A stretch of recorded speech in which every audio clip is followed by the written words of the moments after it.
मैं पूछना चाहता हूं इस भ्रष्ट एसडीएम से, जिसने वादा किया था केवलारी के 5 लाख दूंगा, ये अपने बाप के घर का पैसा लाके दे रहा है एसडीएम। और वो जो 2 लाख रुपए नकदी जो दिया था, वो कहां से पैसे आए? कौन से सरकारी कोष से पैसे दिए एसडीएम ने? ठेकेदार के जो व्यक्ति ने जो पैसे पहुंचाए 2 लाख रुपए वो आज रख लें वो, और वो अपना उसका वो करे अंतिम संस्कार, और शेष 3 लाख रुपए मैं एक व्यवस्था करके मैं भिजवा दूंगा। आपकी जो जा रही है गांव वालों को, निर्दोष गांव वालों, प्रशासन दोनों को कर देगा क्लियर। आप काम बिगाड़ रहे हैं, हम काम नहीं बिगाड़ रहे। साथियों नमस्कार। साथियों, दिनांक 19 नवंबर 2025 को जो सिवनी में गोलीकांड हुआ है, इस गोलीकांड के अगर तह में जाएंगे तो इसके असली अपराधी उगली थाना के थाना प्रभारी सदानंद गोदेवार है और सिवनी जिले के पुलिस अधीक्षक सुनील मेहता है। जी हां साथियों, ये पूरे मामले को आप समझिए। ये पूरा मामला जुड़ा हुआ है रेत के अवैध उत्खनन से। और दिनांक 18 नवंबर 2025 यानी घटना के एक दिन पहले इसी उगली थाना अंतर्गत ग्राम नसीपुर में धनई नदी के ऊपर भी एक विवाद हुआ था और अनुराग तिवारी ग्रामीणों को धमका रहा था। और अनुराग तिवारी उस घाट को अवैध तरीके से लूटना चाहता था और उस घाट को लूटने के लिए उसने थाना प्रभारी उगली सदानंद गोदेवार को भी बुला लिया था। जब ग्रामीणों ने माइनिंग को बुलाया तो सदानंद गोदेवार भी वहां से भाग गया, थाना प्रभारी, और अनुराग तिवारी भी वहां से भाग गया। अगर ये ईमानदार थे तो वहां से भागे क्यों? असली खेल को समझिए आप। जो धनई नदी है वहां से अभी भी पानी बह रहा है और पानी के अंदर से रेत का उत्खनन नहीं कर सकते आप। और जो विवाद हुआ है खुरसुड़ा रेत घाट पर, वहां पर वो जो हिर्री नदी है वहां से भी पानी बह रहा है, पानी के अंदर से रेत का उत्खनन नहीं कर सकते। और ये जबरदस्ती उस घाट को लूटना चाहता था। और ये जो थाना प्रभारी है सदानंद गोदेवार, ये खड़े रहकर पूरे रेत माफियाओं के लिए घाट को लुटवाता था। जब थाना प्रभारी खड़े रहकर लुटवा रहा है, सीधी सी बात है, पुलिस अधीक्षक जो है सुनील मेहता, उनके संरक्षण में वो लुटवा रहा है। एक थाना प्रभारी की इतनी हिम्मत कैसे हो सकती है कि अपने ही सरकार की चोरी वो खड़े रहकर करवाए? ये पूरा मामला आप समझिए। अगर समय रहते रेत माफिया, रेत चोर राजेश पाठक, अनुराग तिवारी और पवन पाठक पे कार्रवाई हो जाती तो ये गोलीकांड नहीं होता। ये गोलीकांड अगर हुआ है तो सिवनी जिले के एसपी सुनील मेहता और उगली थाना प्रभारी सदानंद गोदेवार के कारण हुआ है। दिनांक 24 जून 2025 को बागडोंगरी में इनके डंपर से एक युवक की मौत हो गई थी। और उस समय अगर रेत माफिया राजेश पाठक और अनुराग तिवारी, पवन पाठक पे कार्रवाई हो जाती तो यह गोलीकांड 19 तारीख को नहीं होता।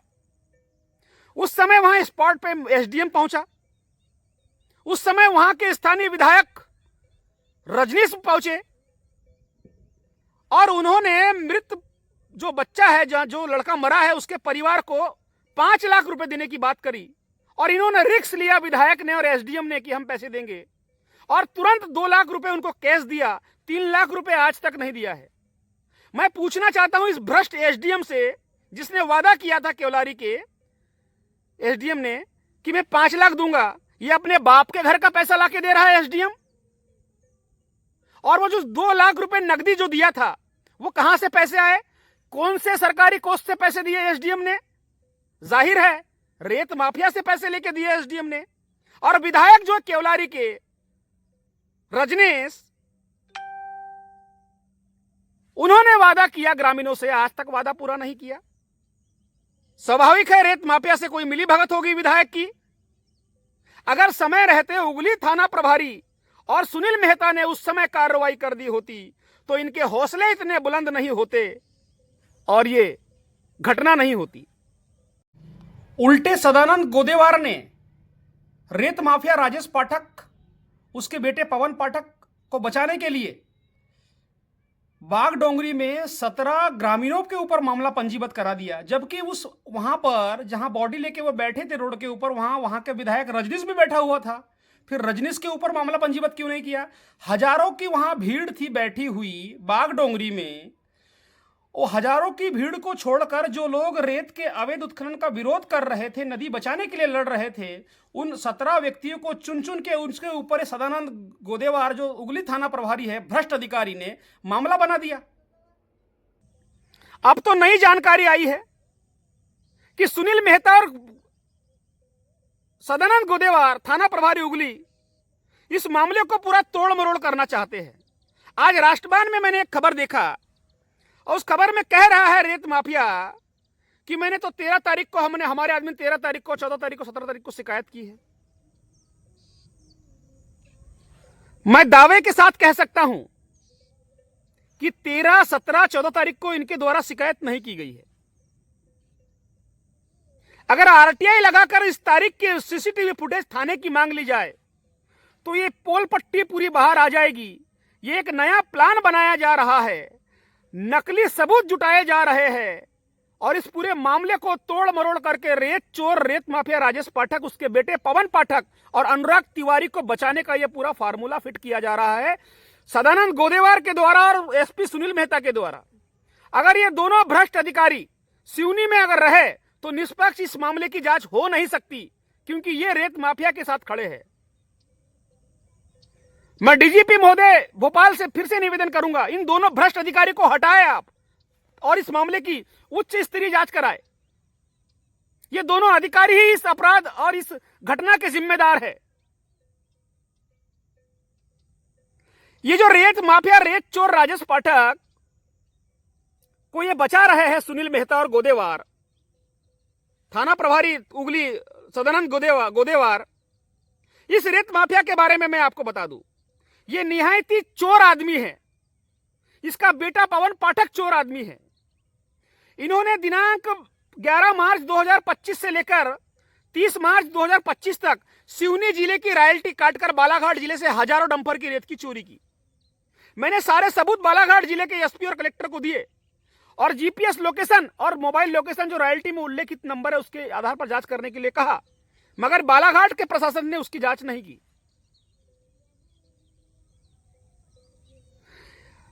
दिनांक 20 सितंबर 2025 को एक एफआईआर दर्ज हुई है किरनापुर चौकी में, किरनापुर थाने में बालाघाट के। रेत माफिया राजेश पाठक के बेटे की डंपर पकड़ाए हैं चोरी में। और वो चोरी कैसी, सरकार के द्वारा अवैध रेत के भंडारण को जब्त किया गया था, उस भंडारण को ये चोरी कर रहा था, उसकी डकैती कर रहा था पवन पाठक। उसमें इसके 3 डंपर पकड़ाए, कुछ गाड़ियां पकड़ाई। इस मामले में प्रशासन ने उसको छोड़ा, ड्राइवरों पे मामला बनाया, इस पवन पाठक पे मामला नहीं बनाया। हजारों करोड़ रुपए के चोरी की शिकायत मैंने राजेश पाठक की दी है सरकार को, प्रशासन को, मगर प्रशासन इस पे कोई कार्रवाई नहीं कर रहा है। दिनांक 4 जनवरी 2024 और 5 जनवरी 2024 को लगभग 1000 करोड़ रुपए का मैंने घोटाला जबलपुर संभाग आयुक्त के द्वारा राजेश पाठक का पकड़ाया था, जिसमें अवैध घाट में 4 पॉकलैंड मशीन राजेश पाठक के बेटे पवन पाठक की पकड़ाई। तब भी इसके ड्राइवरों पे मामला बनाया, इस पे मामला नहीं बनाया। और इसके हौसले बुलंद है और लगातार ये अपराध पे अपराध कर रहा है। और बड़ी अजीब बात है मध्य प्रदेश सरकार की कि मध्य प्रदेश सरकार बड़ी गजब की सरकार है। इसमें तो पूरी मध्य प्रदेश सरकार की जांच होनी चाहिए। पूर्व के मुख्यमंत्री शिवराज सिंह चौहान रहे हो या वर्तमान के मुख्यमंत्री मोहन यादव रहे हो, ये दोनों ही इस रेत चोर राजेश पाठक को संरक्षण दे रहे हैं। मैं सामान्य सी बात आपको पूछता हूं, अगर आप अपने जमीन को किसी व्यक्ति को ठेके पर देते हैं और वो आपके ठेके का पैसा ही ना दे, तो क्या आप दोबारा उसको ठेके पर देंगे? पैसे खा जाए तो बिल्कुल नहीं देंगे। ये सामान्य उस आदमी भी सोच सकता है कि मैंने किसी आदमी को अपने ठेके पर जमीन दिया और उसने मेरे पैसे खा गया तो मैं दोबारा उसको ठेके पर नहीं दूंगा। मगर मध्य प्रदेश गवर्नमेंट ने इसको ब्लैकलिस्टेड की है। सरकार के खिसारा नहीं, आबकारी के खिसारा नहीं पटाने पर 69 करोड़ 92 लाख 45,368 करोड़ रुपए का इसने खिसारा नहीं पटाया। इसमें इसको ब्लैकलिस्टेड किया और ब्लैकलिस्टेड करने के बाद भी सिवनी का रेत का इसको ठेका दिया, बालाघाट के रेत का इसको ठेका दिया। सरकार का इसके सर पर पूरा हाथ है। और अभी खनिज संसाधन विभाग मध्य प्रदेश के मुख्यमंत्री शिव मोहन यादव के पास है, तो असली लुटेरे तो मोहन यादव है, और मोहन यादव का पूरा इस रेत चोर के ऊपर हाथ है, इसलिए इसके ऊपर कार्रवाई नहीं हो रही है। अभी सिवनी जिले में जो नए नए फंडे अपनाए जा रहे हैं, अगर इसकी उच्च स्तरीय जांच हो गई तो सबसे बड़े गुनेगार इसमें एसपी सुनील मेहता निकलेंगे और सदानंद गोदेवार जो थाना प्रभारी है उगली के, वो निकलेंगे। ये दोनों अपराधियों ने ही इस कांड को करवाया है, और ये जो पूरा अपराध वहां पर हो रहा है अवैध उत्खनन के कारण हो रहा है, और अवैध उत्खनन सिवनी के पुलिस अधीक्षक सुनील मेहता करवा रहे हैं और उगली के थाना प्रभारी सदानंद गोदेवार करा रहे हैं। मैं पूछना चाहता हूं इस सदानंद गोदेवार से कि एफआईआर नामजद शिकायत हुई लवलीन सिंह नाग के नाम से, वो लवलीन सिंह नाग आज भी फरार है, पूरी सिवनी में घूम रहा है, खुलेआम घूम रहा है, क्योंकि वो रत्न माफिया राजेश पाठक का आदमी है, वो पैसे वाला आदमी है। उसको पुलिस गिरफ्तार नहीं कर रही है, क्या झक मार रहा है सुनील मेहता सिवनी के एसपी, जो लवलीन सिंह नाग पूरे सिवनी में घूम रहा है, उसको गिरफ्तार नहीं कर रहे हैं। गजब तमाशा बना दिया है पूरे कानून का। यह पूरा खेल किया जा रहा है एक चोर को बचाने के लिए, और वो चोर है रेत माफिया, रेत चोर राजेश पाठक, उसका बेटा पवन पाठक, अनुराग तिवारी। इनको बचाने के लिए पूरा खेल किया जा रहा है। मैं पूछना चाहता हूं कि जिस घाट में पानी भरा हुआ है, जिसकी पर्यावरणीय स्वीकृति ही अभी इस रेत चोर को नहीं मिली है, उस घाट को ये लूटने के लिए इसका आदमी गया क्यों था?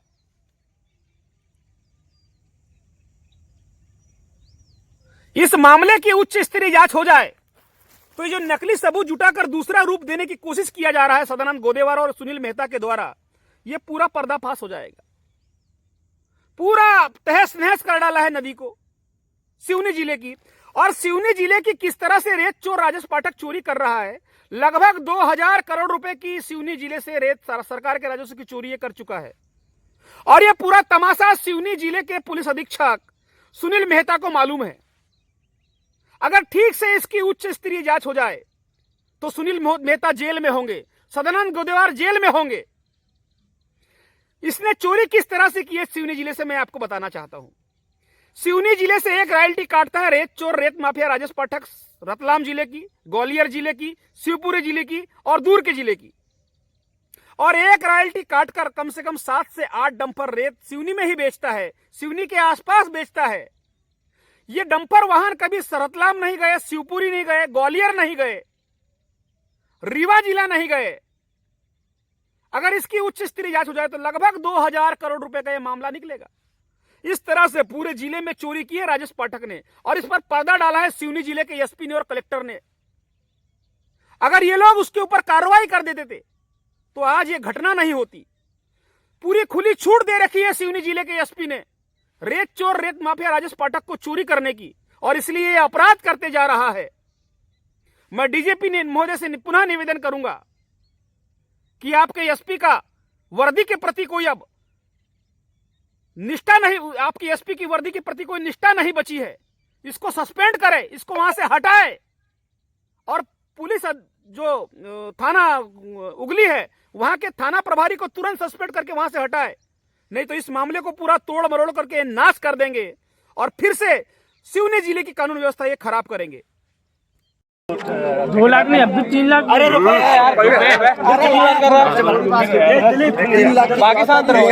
ठेकेदार के जो व्यक्ति जो पैसे पहुंचाए 2 लाख रुपए वो आज रख लें वो, और अपना उसका वो करे अंतिम संस्कार, और शेष 3 लाख रुपए मैं एक व्यवस्था करके मैं भिजवा दूंगा।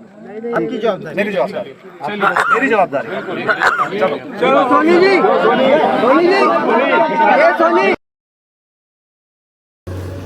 नदी में अत्यधिक बहाव होने के बावजूद भी यहाँ पर रेत ठेकेदारों के द्वारा यहाँ पर मशीन ज़बरदस्ती चलाई जा रही है।